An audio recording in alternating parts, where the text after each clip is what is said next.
yan mga ka-business, mga kalingap, palihog ko, support natin si Kaagapay. Grabe butan, yun siya kayo, pero may ginag-support ba sa tua? So yan sa mga Tagalog naman, pakisuyo po, supportahan natin si Kaagapay. Diba? Solid din po itong sumusuporta sa atin, grabe, laging nagko-comment. Ayun, salamat din sa suporta mo. Ayun, balikan naman natin yung ginawa niyang kabutihan sa atin. Maraming salamat ka-business bro. Ayan, kilala. Kaagapay, support natin. Maraming salamat. Hello. So yun o mga kapapi, Kaagapay po, please support po natin si Kaagapay. Isa rin pong kalingap team na nagnanais na makatulong sa ating mga kababayan. Alright?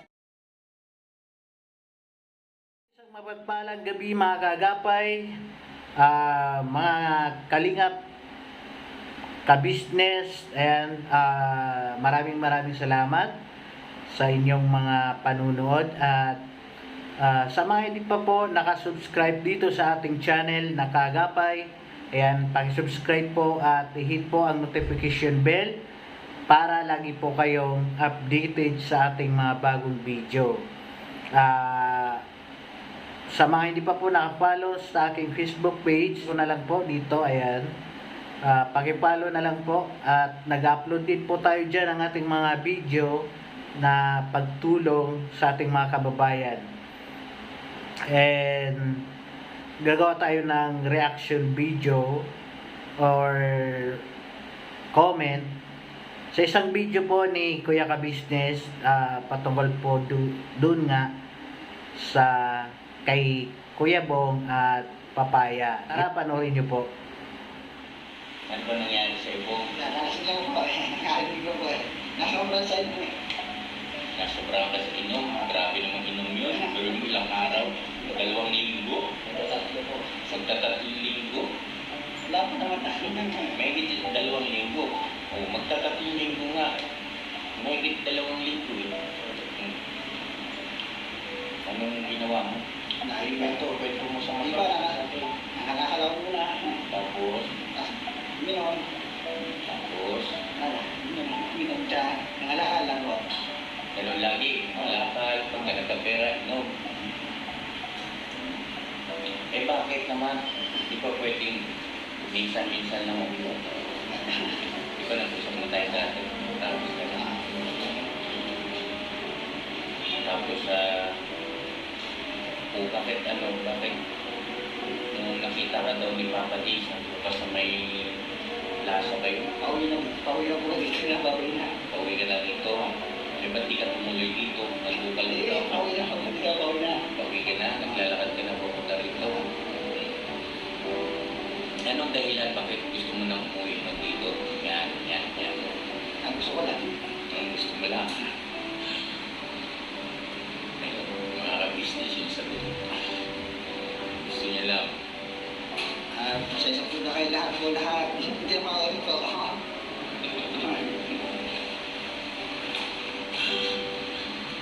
Wala eh.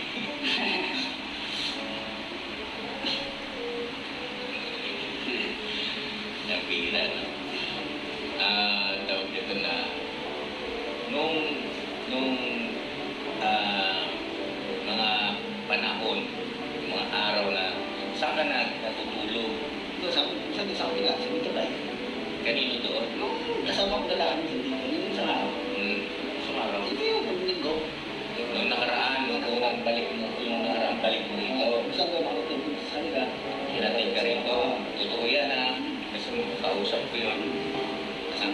Kasi bilang sa kanila, Inom din kayo noon. Akala nyo. Kausapin nga natin yun. Dinala natin sa lalaki na, hindi natin nag-itlog. Sa mga tanda. Malapit sa tulay. Malapit sa tulay. Malapit sa tulay. Hindi niya naman talaga ng balot. Yung walo. Hindi ba yung matanda na tinulungan ito? Yung binigyan na ako ng balot. Oo, malapit to. Malapit lang doon. Oo, natin na. Doon ka ba sa kanan? Isang doon, yung mababa. Hindi mo siya pinagpayukan. Yung anong pangalan nung nakainuman mo. Ako na ako nagmula ko lang. Ikaw lang siya, hindi mo inom. Magaling ko pasok kasi hindi trabaho yun. Na may trabaho. Makawin po lang sa kanya, makawin. Nga sa dalawang babae. Ano naman nakakahiya naman yun sa kanila. Isa lang sa Sa lalo, sa hindi. Eh bakit hindi dito sa bahay? Eh, pwede ka rin naman mag-ibig dyan. Napayagan mo kita. Naya ako na rin. Nahiya ka rito, doon sa ibang tao, hindi. Di ba mas nakakahiya sa iba? Eh dito, at least wala kang problema dito. Pamilya ka. Pamilya tayo. Tapos, doon po ako sa sagil. Medyo, naramdaman ko ako ng sakit ko. Tapos, kasi daw pumunta ako sa kapatid ko sa Malinchis po. Pumunta ako. Napakain ko sa kanya. Tapos siya nang kuyata na ilong ko doon. Bumili ko ng isang bulso. Eh, yun nga, may nararamdaman ko ako. Kala ko mawala lang po pag nakainom ko ng alam. Pero hindi pa rin po eh. Nakainom ko sa kapatid ko. Tapos gabi na, isip ko po nga. Yun pala sabi ko ni Kuya, kailangan na po ng linggo ng alas 7. Dito na po kami kasi magla-live daw po. Magla-live sana. Ganda kasi pag na nag-live, kumpleto. Yun nga, yung tumawag ko yung asawa ko, sabi ko sa kanya dito po sa kapatid ko. Gabi na po yun.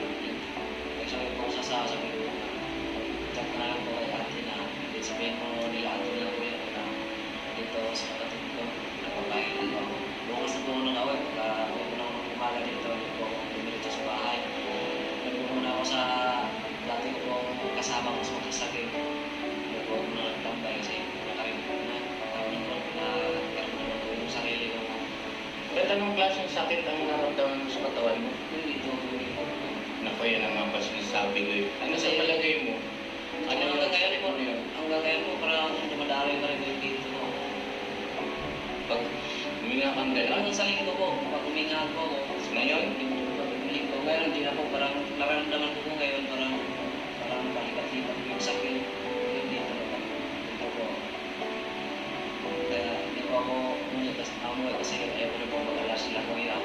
pinag-alala mo nga kami. Takot rin po ako makalaman na baka magpa-check up ako, baka may diferensya po yung baka ko. Kasi sa probinsya pa po ako, yung binata pa kasi po ako mga business.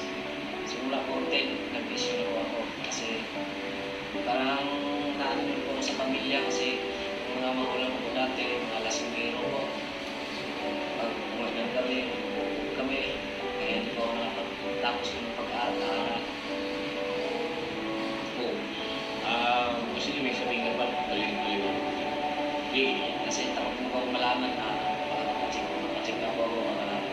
Yun nga, baka may piritsya yung baga ko. Kasi dati, kahit sa ako natulog, kung ako ng damuhan. Kasi parang ngayon, 31 pa lang po, 31 pa lang po ako. 21. Ito lang po mga po sa inyo mga ka-business, kaya ate lang kuya. Sana po matanggal sa akin yung alak at yung pagpanigarilyo po. Pilitin ko po sa sarili ko na maiwasan ko na po yung mga bagay. Kasi alam naman po natin na wala pong maiganda may dululot sa katawan. Hindi sisirayan po yung bagay natin yan. Tama yun. Tsaka sana po naplusin din po yung puso ko sa Panginoon na rin nga, maalis sa akin yung pag-inom, tsaka yung pagpanggarilyo po. Tsaka yun po, sana nagbabas po sa akin. Yung problema po sa akin yun. Kung masaya po kayo sa pagbabas sa akin, okay lang po yun. So yun, napanood nyo na po yung pag-explain ni Kuya Bong, ni Papaya. Ayan. Pwede rin po kayo, hinihingi ko rin po ang inyong komento kung ano yung masasabi nyo sa kanilang paliwanag. Ayan. Pero para sa akin, advice lang or yun nga, advice or payo ko lang din kay Papaya at kay Kuya Bong. Ayan. Kay Kuya Bong muna. Ayan. Yun. Parang payo ko lang. Ito ay parang wag mo hindi to pangbabas sa iyo. Ayan, kasi nga doon nga sa video ay parang maraming nag-comment na mga constructive criticism po 'yun. Hindi naman po yung pangbabas. Pero ang masasabi ko kay Kuya Bong, ito Kuya Bong, is advice ko lang sa'yo,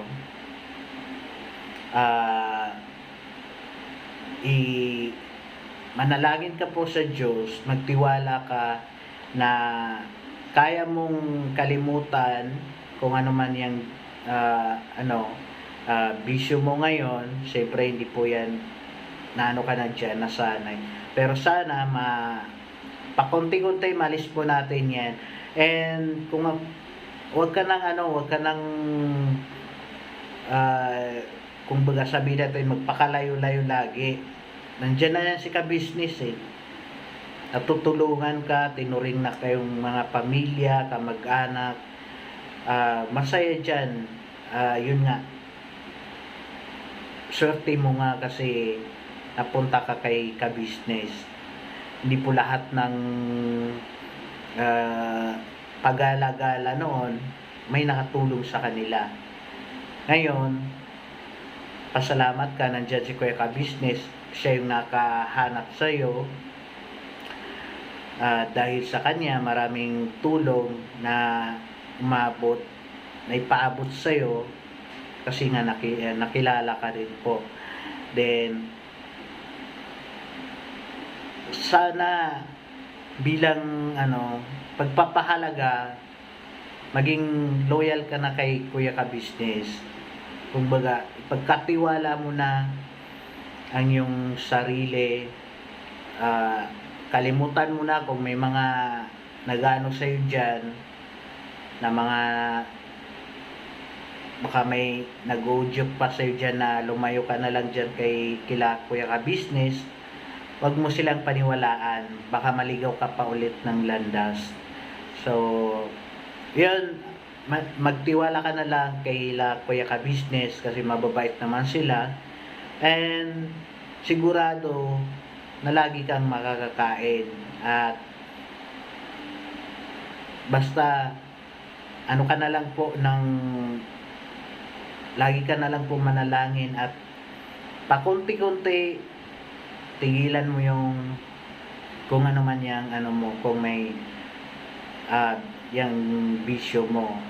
Alam ko mahirap yan, pero kailangan natin yan. Kailangan mo yan labanan. Na lang kila Kuya ka-business, maging loyal ka sa kanya. Wala naman siyang ginagawang masama sa'yo. Huwag kang magpapaniwala sa mga nag-udyok sa'yo. Kasi minsan may mga kaibigan tayo or kakilala na akala natin tutulungan tayo or magbibigay ng payo, pero hindi pala makakatulong. Kung ako sa'yo, dyan ka na, tulungan mo ang sarili mo, kung ano man yung dapat na gawin na mapapaganda ang mas gagaling ka pa dyan.